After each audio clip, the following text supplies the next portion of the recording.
Salam keadilan. Baik, teman-teman, kita jumpa lagi. Ya, pada hari ini kita mendapatkan informasi terbaru terkait dengan rancangan undang-undang Kitab Undang-Undang Hukum Acara Pidana, yang mana sebelumnya seluruh advokat menyuarakan hapus pasal 142 ayat 3 RUU KUHP terkait dengan pelarangan advokat, yang dimana salah satunya adalah melarang advokat memberikan pendapat di luar pengadilan atas permasalahan kliennya. Nah, ini kemudian seluruh advokat di Indonesia menyuarakan hal ini, dan kemudian hari ini melalui rapat Komisi 3 DPR RI bersama dengan Pak Junifer Girsang, kemudian Pak Julius Ibrani dan Prof. Romli Atmasasmita, dan akhirnya suara yang kita suarakan selama beberapa hari ini didengar oleh DPR RI, Komisi 3, untuk dihapus pasal RUU KUHP. Kenapa harus dihapus dan apa sebenarnya isi dari RUU KUHP ini terkait dengan pelarangan advokat? Sebenarnya yang selama ini disuarakan hanya pasal 142 ayat 3 huruf B. Kenapa ini yang difokuskan terkait dengan pelarangan advokat untuk menyampaikan pendapat di luar pengadilan?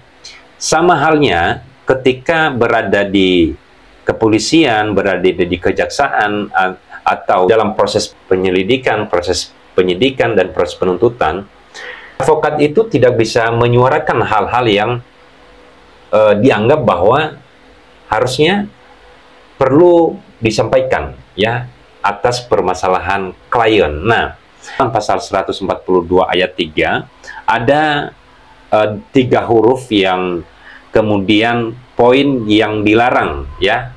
Pertama, advokat dilarang menyalahgunakan hak untuk berkomunikasi dengan mengunjungi tersangka, terdakwa, atau terpidana. Nah, ini sebenarnya terkait dengan hak advokat ini sebenarnya sudah diatur di dalam Undang-Undang Advokat juga. Ketika advokat ini menggunakan atau menjalankan profesinya dengan tidak secara etika baik, maka itu melanggar kode etik. Nah, yang kedua, yang huruf B, advokat dilarang memberikan pendapat di luar pengadilan terkait permasalahan kliennya. Kemudian huruf C dalam pasal 142 ayat 3 ini adalah mempengaruhi tersangka atau saksi untuk tidak mengatakan hal yang sebenarnya. Nah, ini penjelasan terkait ini rancung ini sebenarnya, ya. Jadi hari ini kabar baiknya bahwa melalui rapat Komisi DPR RI Komisi 3 menghapus pasal, ya, setuju menghapus pasal 142 ayat 3 RUU KUHP. Nah, kemudian selain pasal ini juga ada beberapa pasal yang perlu dirubah atau perlu ditambahkan narasi.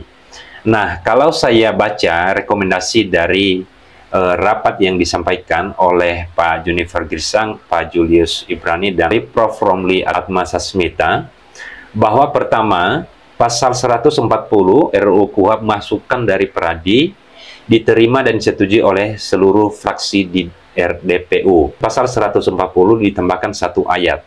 Jadi pasal 140 itu hanya ada 1 ayat, di mana ayatnya mengatakan bahwa advokat menjalankan tugas dan fungsi untuk melakukan pembelaan dan mendampingi orang yang menjalani proses peradilan pidana baik di dalam pemeriksaan maupun di luar pemeriksaan sesuai dengan etika profesi yang berlaku.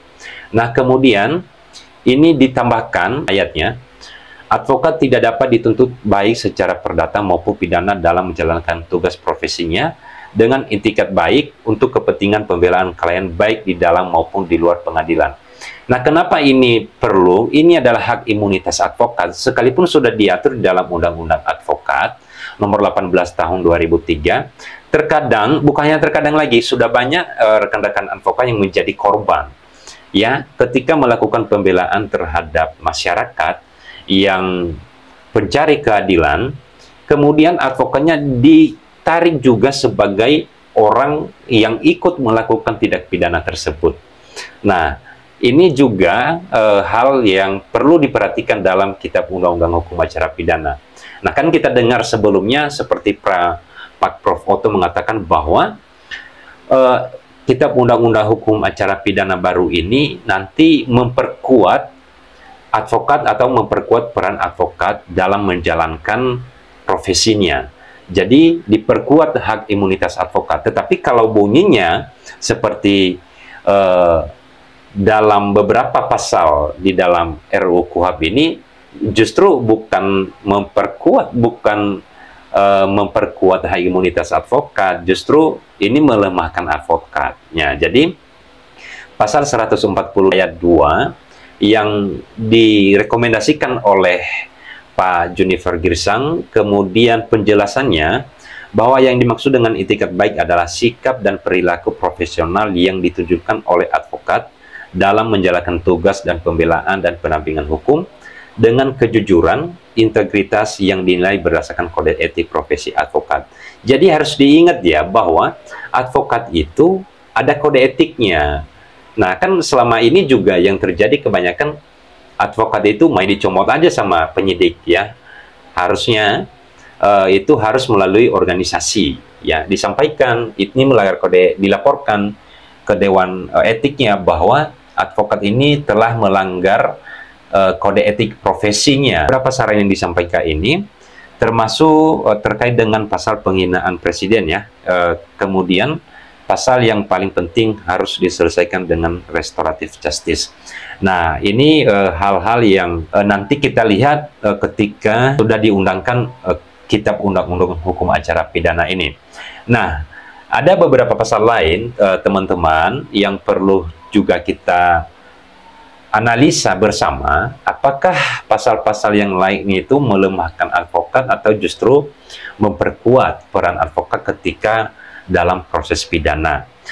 Dan perlu juga kita memberikan saran atau memberikan suatu rekomendasi, karena ini masih ada kesempatan untuk kemudian disampaikan di DPR RI Komisi 3. Mari kita terus bersuara untuk memperkuat hak imunitas advokat, karena selama ini sangat lemah sekali di mata penegak hukum lain, dan kemudian kita memperkuat melalui Kitab Undang-Undang Hukum Acara Pidana ini. Sendiri mengucapkan terima kasih kepada Pak Junifer Girsang, kepada Pak Julius Ibrani, dan Prof. Romli Atmasasmita, kemudian senior-senior yang lain yang hari ini bersama-sama dengan DPR RI Komisi 3 sudah menyampaikan pendapat rekomendasi terkait dengan pasal-pasal di dalam RUU KUHP yang perlu diubah, ditambah, dan juga dihapus.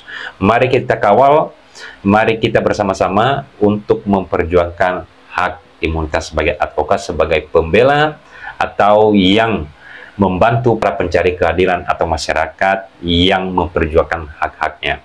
Sampai jumpa lagi pada video berikut.